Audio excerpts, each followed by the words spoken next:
This talk was given by Roshi Martin, guiding teacher of the Endless Path Zendo, a lay Buddhist community in Rochester, New York. Join our practice, in person or online, at endlesspathzendo.org.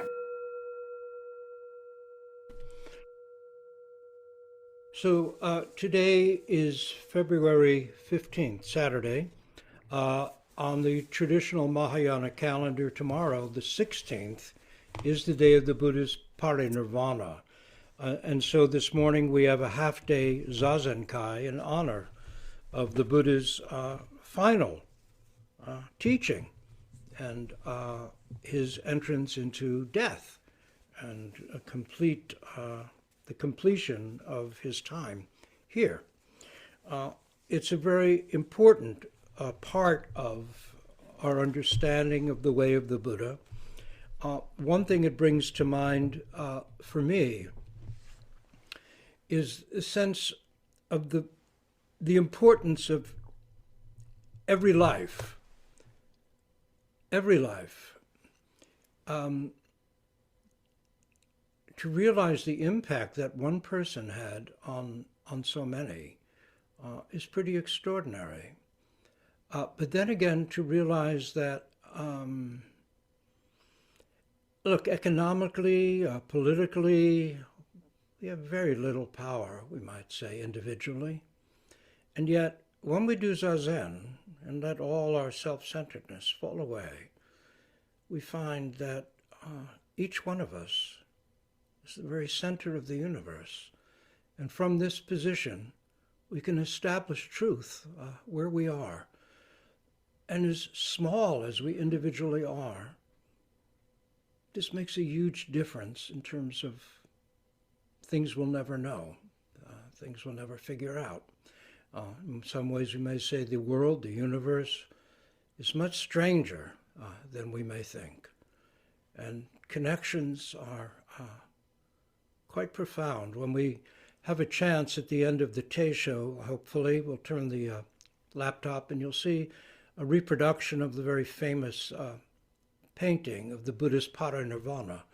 And you see him surrounded by animals, by demons, by ghostly beings, by gods. In other words, it was the center of everything in the whole world. The trees wept even. But this is really an indication of the strange connection of each one of us to all beings, to all things. And the Parinirvana really brings that to the fore. So please don't think you're powerless. We live in a difficult time. But each one of us can touch base with the center of the universe. And around that, everything else turns. And it has effects in ways we'll never consciously, conceptually figure out. But do have faith in that. So, we'll begin with looking at a traditional account of the Buddha's Parinirvana, and that will be a reading from a book of mine, an earlier book of mine from 1999, the completely revised and expanded edition of The Hungry Tigress, Buddhist Myths, Legends, and Jataka Tales. So let's take a look at the traditional version of the Buddha's Parinirvana. Hang on a second. So, this is the traditional story recreated from traditional texts. In his 80th year, the Buddha became ill. He admitted to Ananda, his cousin and very loyal attendant, that the time of his departure was near. He said his body was like a worn-out cart that could only be kept going with difficulty, and only in deep meditation, when all sense of the body and mind fall away, was he really at ease. The Buddha then addressed his monks, saying, "All component things grow old. Work out your continued liberation with diligence. Time waits for no one. In 3 months, the Tathagata, he who is thus come, will enter nirvana." Then, accompanied by many monks and with Ananda by his side, the Buddha walked to Pava, stopping at the mango grove of the smith Kunda. The smith received instruction from the great teacher, then with heart gladdened, fed the assembly a lavish meal. During that meal, some traditions say the Buddha ate mushrooms. Some accounts actually say pork. But immediately he told Ananda, once he had eaten of this dish, to set it aside and let no one else eat from that dish, because the food was spoiled. And shortly after this, he was struck with such pain that he could hardly stand. When the pain abated, he and Ananda set off for Kushanara. Actually, Rose and the Vermont Sangha, and their extended Sangha actually, was there a year ago, exactly on this date, February 15th. They were there at the place of the Buddha's Parinirvana. So interesting. The Buddha was weak, and they walked slowly, taking their time to complete the journey, resting by the riverbanks and beneath the trees. During that journey, the Buddha counseled Ananda that no one was to blame the smith, Kunda, nor was the smith himself to feel any blame. 2 meals are supremely precious to all Buddhas, he said. One is received just before the one who has thus come, which is the meaning of Tathagata, attains perfect enlightenment. If you remember, that was the bowl of milk rice given him by a young girl from the neighboring village. And the second is the one received just prior to the Buddha's full entrance into nirvana. Therefore, he added, everyone should know that with this final meal, Kunda the smith has established a very good karma beneficial to himself and to others. There is no reason for him to grieve. So they arrived at the Sala tree grove of the Mallas at Kushanara on the far shore of the Hiranavati River. It was almost 3 months to the day from the time of the Buddha's initial pronouncement of his going forth into nirvana. Then the Buddha turned to Ananda and said, Ananda, set up a couch for me between the twin Sala trees with my head lying to the north. I will lie down now and can go no further. Weeping, Ananda did as the Buddha requested, spreading and folding a cloth over the great stone couch between the trees. The Buddha then reclined on his right side and, mindful, alert, and self-possessed, rested. Though it was out of season, the twin Sala trees flowered and blossoms rained down from the branches. Unearthly music sounded. Ananda was astonished by these miraculous events, but the Buddha said, it is not thus that the world-honored one is truly reverenced. Those who do good, who uphold the practices and precepts of good character, who fulfill their duties in life, both great and small, who gain an entry into the Dharma and discover that they and all beings are intrinsically Buddha, it is such as these who, whether monks or nuns, laymen or laywomen, of this faith or any other, truly reverence the Tathagata. Now know, Ananda, this very night the Tathagata will enter nirvana.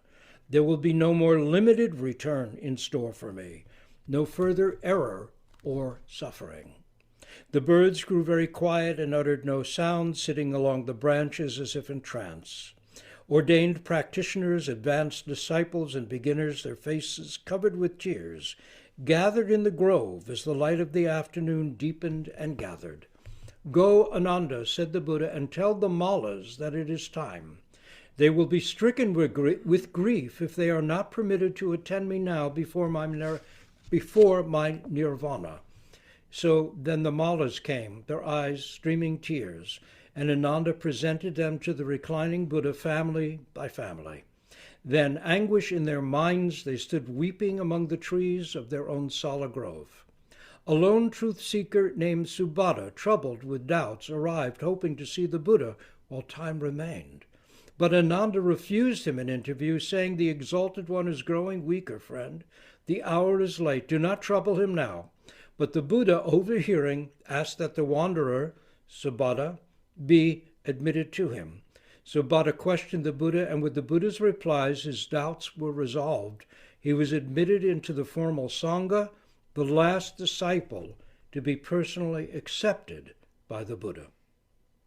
Then the world-honored one seeing the Mallas still caught in distress, spoke as follows. In this hour of joy, it is not proper for you to grieve. Your despair is quite inappropriate, and you should regain your composure. The goal, so hard to win, which for so many eons I have worked hard for, is now at hand. When that is won, there is no earth, water, fire, wind, or air present, but complete knowing, unchanging bliss, beyond all objects of the senses, and a peace which nothing can ever take away. When you hear of that and know that no becoming mars it, and nothing there can ever pass away, how can there then still be any room in your minds for grief? At Bodh Gaya, when I won enlightenment, I got rid of the causes of becoming, which are really nothing but a gang of harmful vipers.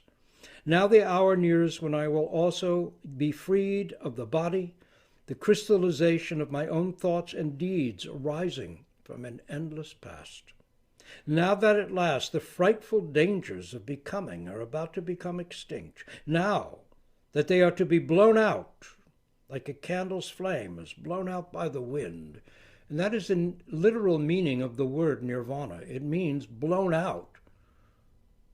All greed, anger, selfishness, self-centeredness is blown out like a candle, blown out in the wind.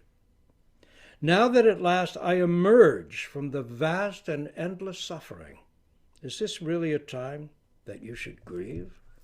So spoke the sage of the Shakyas, the Buddha, Shakyamuni. The oldest of the Mallas alone found strength to reply. We all weep, but why? He said. We should look upon the awakened one as a man who's escaped from the dangers of a house on fire. The countless gods see it like that, so should we too. Yet the cause of our grief remains. This mighty man, the Tathagata, once he has won nirvana, will pass beyond our knowledge and sight. When those who travel in the wilderness lose their guide, they fall into distress. That is how we feel. People who walk away from a gold mine with no riches are to be pitied. Likewise, those who have seen the great teacher ought to have gained some spiritual achievement of their own. World-honored one, this is why we weep. The old man spoke to the point. Then the Buddha, the best of men, aiming at their welfare, addressed them one final time. Liberation cannot come from the mere sight of me. It demands sincere efforts in actual practice. But if someone has truly seen my Dharma, then that person is released from the net of suffering, even though they have never seen me at all. Similarly, the mere sight of a physician cures no illness. One must take the medicine to be well. The mere sight of me enables no one to conquer suffering. Each person has to meditate and discover the liberating truth themselves. If disciplined, a man or woman may live as far away from me as can be. If he or she practices my Dharma, then that person sees me as well. But if a person should neglect to strive in concentrated calm for higher things, then, though they may live quite near me, it will be as if they are far away. So work hard for truth's sake. Do good deeds and strive resolutely for real realization, for enlightenment. Be vigilant. Remember, life is continually shaken by many kinds of suffering, even as the flame of a lamp is shaken by the wind. In this way, the sage, the best of all who live, encouraged and fortified the Mallas, but as they went back to Kushanara, each one felt helpless and alone, as if crossing a swollen river on a dark and stormy night. Then the Buddha turned to his disciples and said, "Everything comes to an end, though it may last an eon." This is certainly in one line the summation of the great anguish of all human beings. Whether we know it or not, all of us are struggling with this simple point that nothing lasts. Some people try to hide from it behind dreams of power and wealth, thinking harm will only come to others, as if they could evade it. It's a childish response. But we all struggle with the realization that nothing lasts. This is the core of the great anguish and the great potential of being a human being. This is what causes us to mature, I think. This is the root of it. It also causes us to cry many bitter tears. Everything comes to an end, though it may last an eon. I have done all I could do, both for myself and for others. I have disciplined in heaven and earth all those I could discipline. And of course, by discipline, the Buddha really means train in practice, to be attentive, to be present, to touch base with one's own true humanity, selfless, complete and whole from the very beginning. I have trained them and motivated them and set them in the stream that leads to liberation. Hereafter my Dharma shall abide for generations among living beings. Recognize the true nature of the living world, who do not be anxious.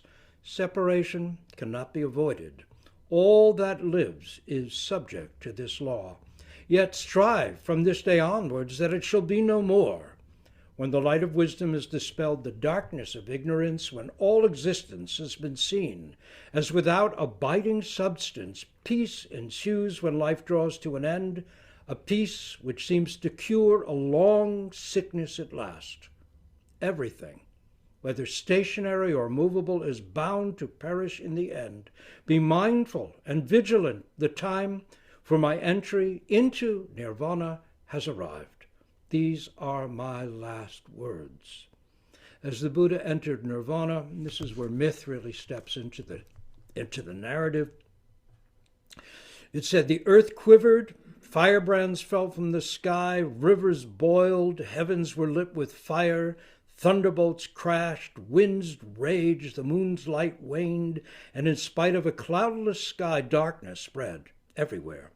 Beautiful flowers opened out of season on the sala trees above the Buddha's couch, and the trees bent over him, showering his golden body with flowers.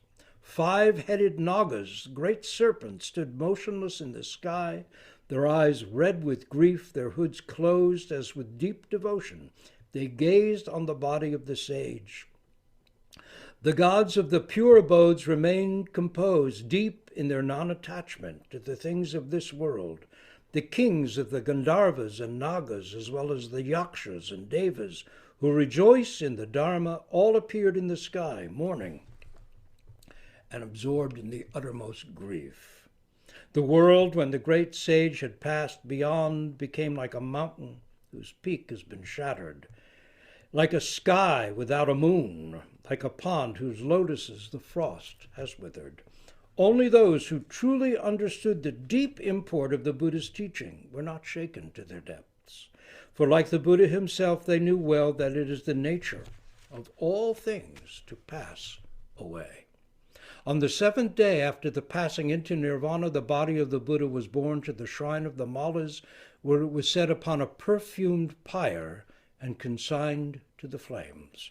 The bones that remained were honored for another 7 days, and at last these final relics were divided into 8 portions and distributed equally to those clans and territories among whom the Buddha had, while alive, most often traveled and taught.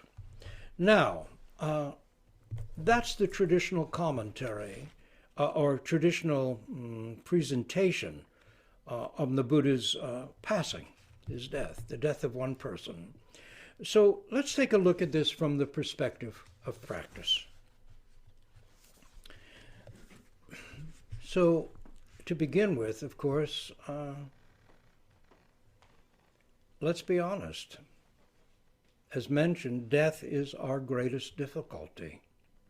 Accepting it, and for lack of a better word, doing it, are our most severe challenges, fraught with deepest anxiety and trauma.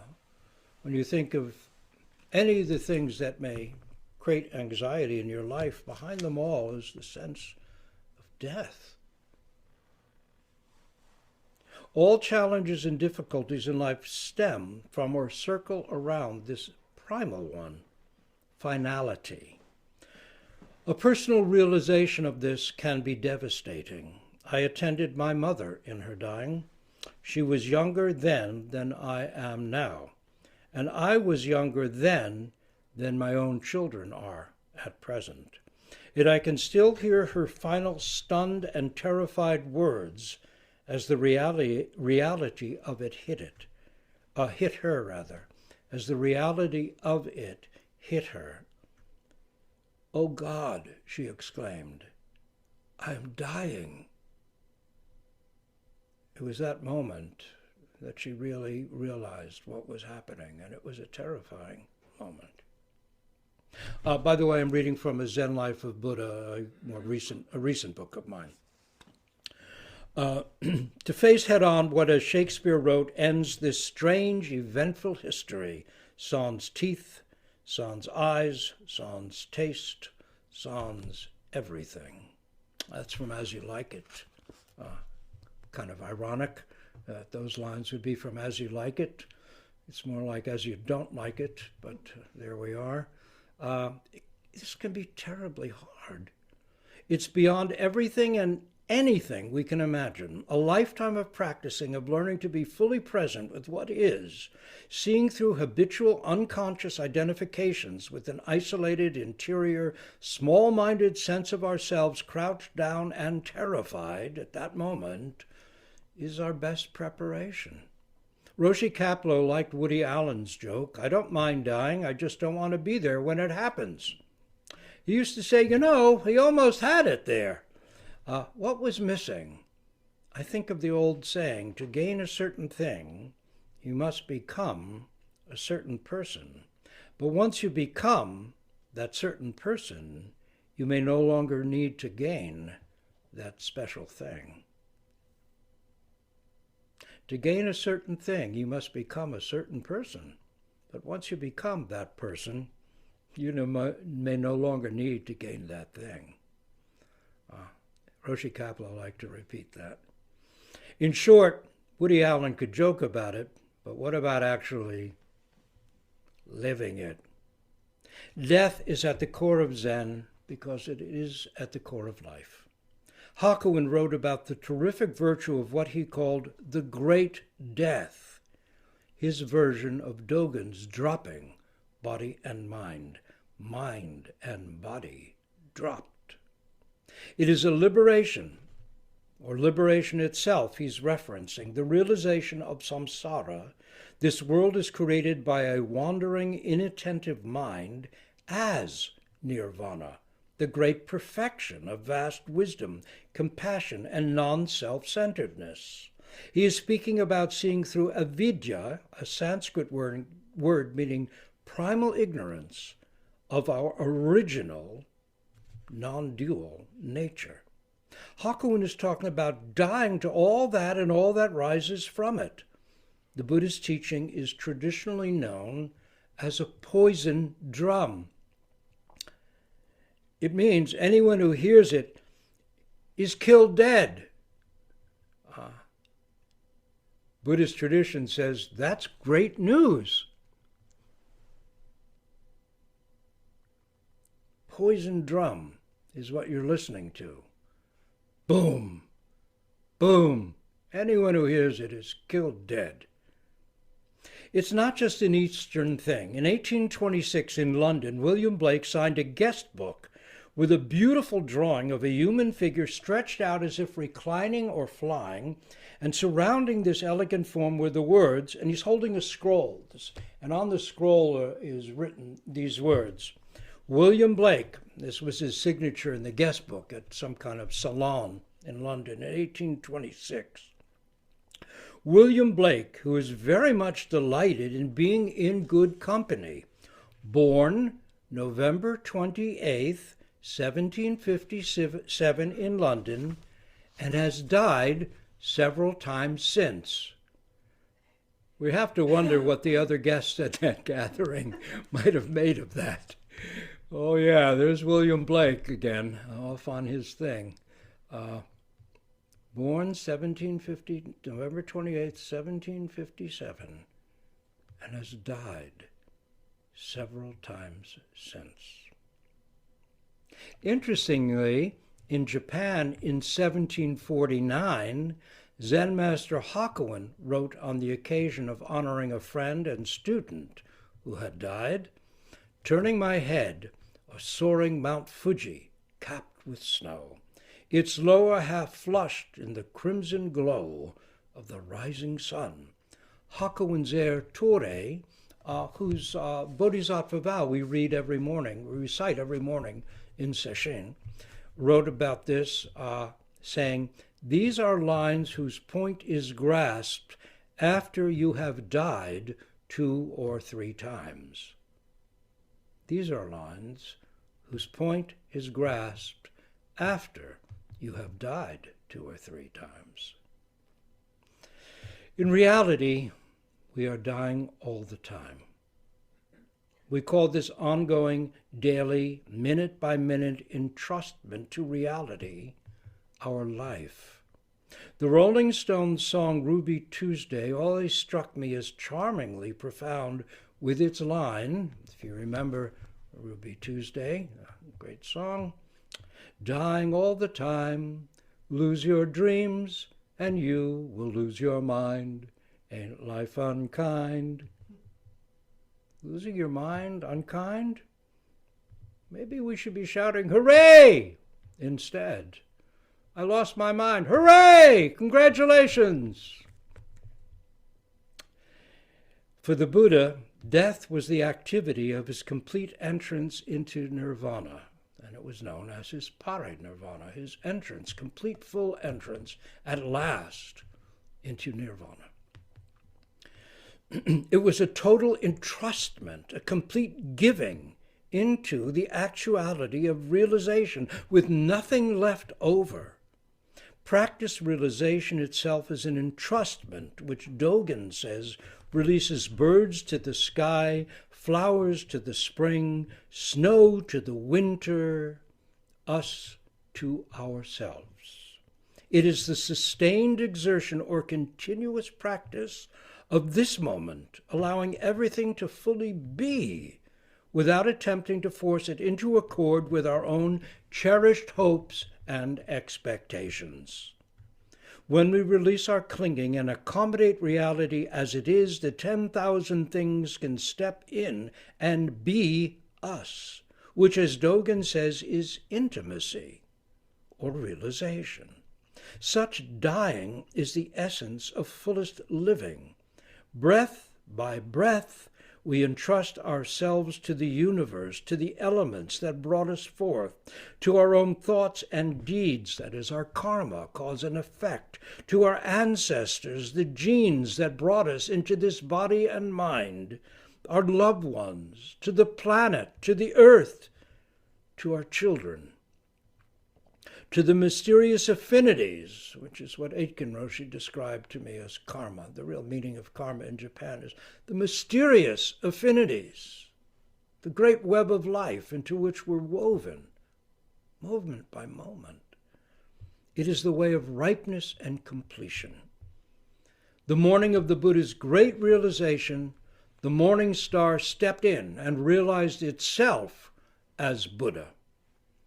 A Japanese death verse that's always moved me a great deal, and that Peter Matheson, of course you probably know him as a great American writer, a real original.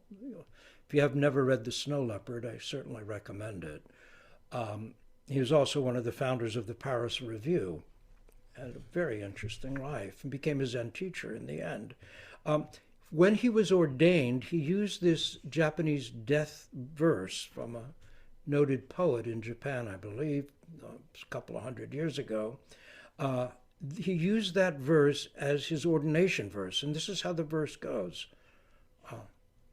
I always knew that one day I would take this road, but yesterday I did not know it would be today. And that was a death verse, which Peter Matheson used when he was ordained. I always knew that one day I would take this road, but yesterday I did not know it would be today. And yet, When death says, ready or not, here I come, while intellectually we have always known this was coming, accepting that moment can be very hard. Zen masters, remarkably, of old seem to have found a way to enter their final moments without reservation. Some died seated, some standing on their heads, some giving teisho, some eating cake or writing a poem, some with a great laugh or shout. One old-timer, groaning in pain, indicated that his groans were themselves a kind of prayer or praise. Make of that what you will. Contemporary teachers, too, have ended their days on a note of humor or calm. Practicing sincerely, we may also uncover the essence of the liberating insight that brought relief from our mortal terrors, of the sense of an ending. It was a great book of literary criticism by the critic Frank Kermode.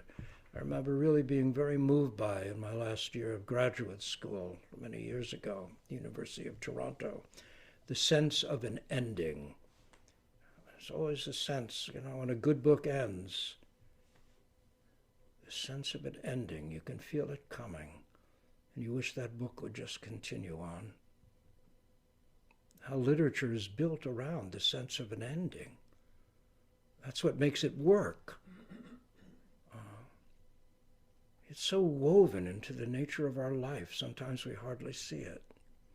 In any case, the impermanence unto death of our own cherished self is the source of our greatest anguish, and as such underlies all acts of foolishness and evil.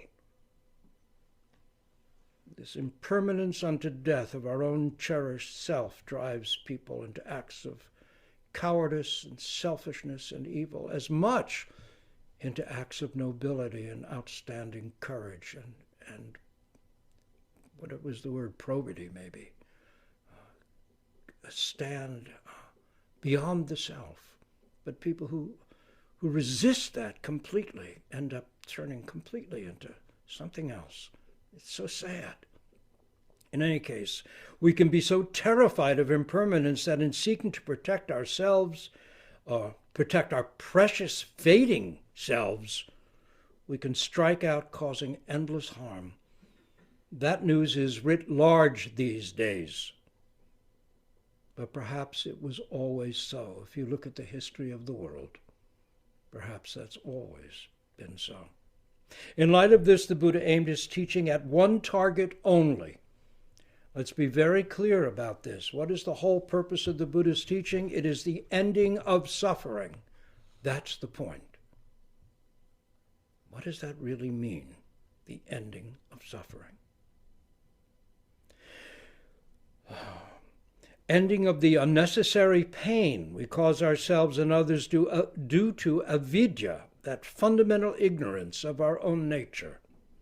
A Buddhist parable relates that the great teacher was once sitting in a grove of trees where countless fallen leaves littered the ground. And he asked his Sangha, are there many or few fallen leaves? Seems a pretty rhetorical question, so dutifully they answered, many, honored one. The ground's just covered with fallen leaves. And then the Buddha held up a handful of leaves. And he said, now, do I hold many or few? And again, dutifully they answered, very few, honored one. And then he said this is the parable. While the knowledge I have gained through enlightenment is like the many leaves, what I teach is only this handful. For I teach one thing only, the ending of suffering. I teach one thing only, the ending of suffering. The Buddha also said, imagine someone who's been struck by an arrow. The physician arrives, but before the wounded person will permit the doctor to remove the arrow and treat the wound, they ask, tell me, was I shot with a claw-headed arrow or one with a straight point? Is the shaft spiral feathered or not? Was the shooter left or right-handed? Such a person, said the Buddha, would die before the arrow could be removed. The sorrow of impermanence the arrow of impermanence has already struck each one of us. How shall we respond? How will we be healed? The essential point is to remove the arrow and get well. The point of practice is not to think about doing it, but to do it, which means steadily, with consistency, committing ourselves daily to the count, to the breath, to the inquiry, to the koan. February 16th, that's tomorrow, marks the date on the Mahayana calendar of the Buddha's entrance into nirvana. How did the Buddha make his transition from this life? As I've said, the word nirvana literally means blown out, the way a candle's flame is blown out by the wind or by a breath. Poof! Gone. Nirvana is the blowing out of all lingering flames of greed, anger, self-centeredness, ignorance. That means primal ignorance, not ignorance like, gosh, I don't know how many years ago Lincoln actually gave the Gettysburg Address. Blowing out of primal ignorance, ignorance of one's own nature. When that ignorance is blown out, what remains? What remains when even the faintest traces of ingrained self-centeredness are gone, entirely gone? For a realized Buddha, the passage from this life is said to mark yet another step on an unfathomable road of complete fulfillment. Prajna paramita, perfect wisdom, is gone beyond knowledge. It's knowledge that's gone beyond knowledge itself. More immediate than thought, it splits the sky like a lightning bolt, scores the night like a shooting star, immediate, direct, clear, without mediation by thought whatsoever. Dogen says that maturing selfless practice continues endlessly. Practice doesn't end with something called realization or enlightenment. Rather, practice realization is renewed and matures endlessly. While the essence of practice realization is the same for beginners as for full Buddhas, the actualization of practice evolves. Intimacy with counting the breath, with each breath, with the koan, is going beyond dualistic views of me and here, everyone and everything else out there. There's no longer room for this relative, which means in comparison to that. Focusing on the practice, the relative world and the self that maintains it are momentarily gone, entirely gone. This dying is prajna paramita, perfect non-dual wisdom, which carries with it the flavor of nirvana. Doubt in Zen is not skepticism, but a willingness to face questions that no one can answer for us. No teacher, no Buddha. Why was I born? Why must I die? Why is there injustice? Who is it that right now hears with these ears or sees colors with these eyes? Doubt is faith in action. In Dharma Nature, section 23 of the Shobogenzo, Dogen's Eye of the Treasury of the True Dharma, Dogen writes, grass, trees, and forests are impermanent.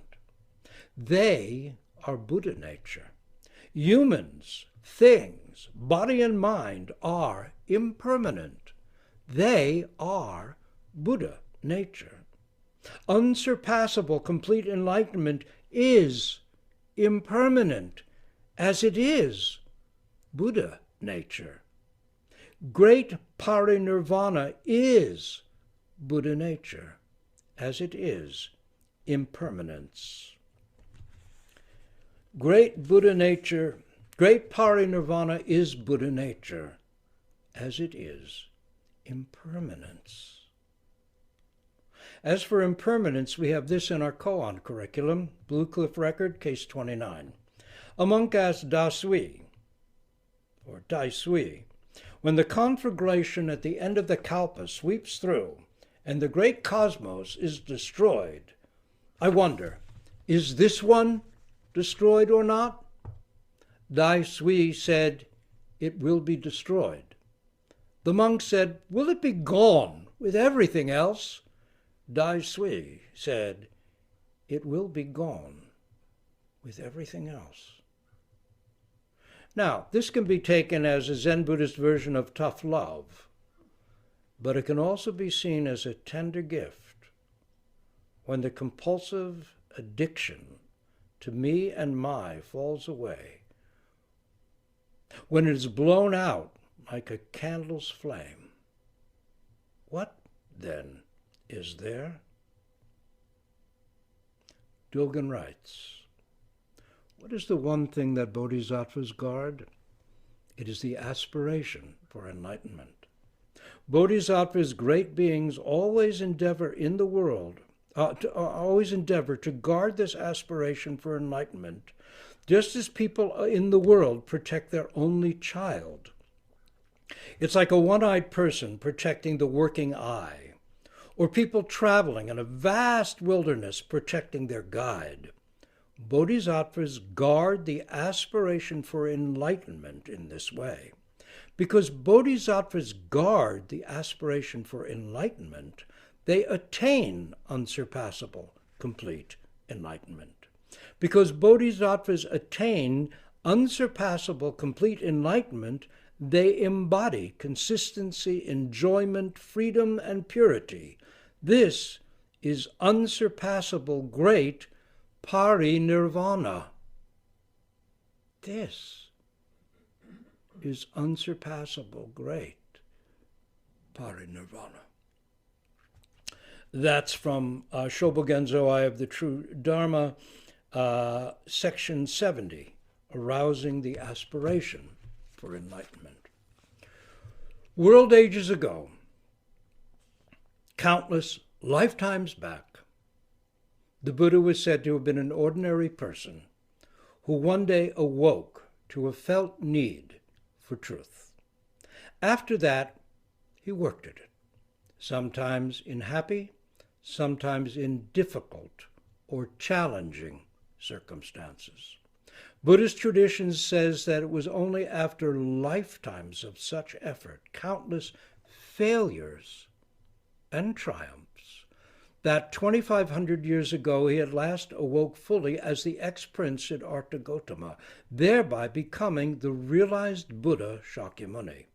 Then, from the foundation of that profound realization for the next 50 years, until his death at 80, he taught others how to also realize the same liberating truth.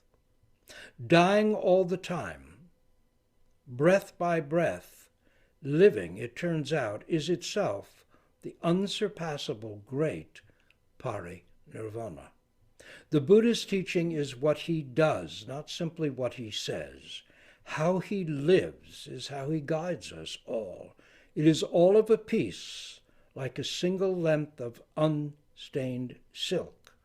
And this, too, is our challenge, to live the path of practice realization as our life. So how we eat our food, how we brush our teeth, not letting water flow from the tap unnecessarily and be wasted.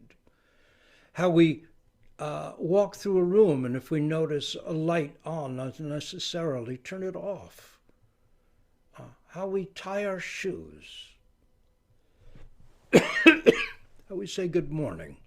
How we say good night. How we talk with the person at the post office when we mail our letters or packages. All of it is our great Parinirvana, all impermanent, all a place to practice fully, just as we are. The model and challenge that the Buddha's life offers stands before each one of us.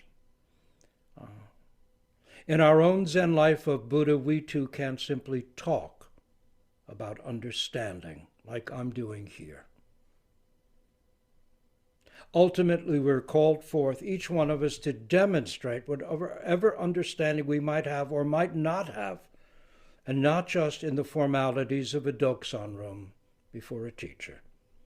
It's something we each face every moment of our life, in our own living and dying, whether we've realized a thing, whether we're even practicing or not.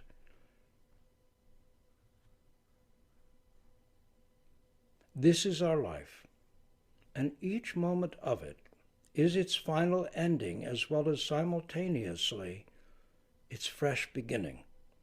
If you want to know where you might enter Zen and where you'll find your own Zen life of Buddha, enter right here, this moment, this breath, exactly where you're at, exactly what your ears are hearing, your body is feeling, your mind is thinking. Enter here.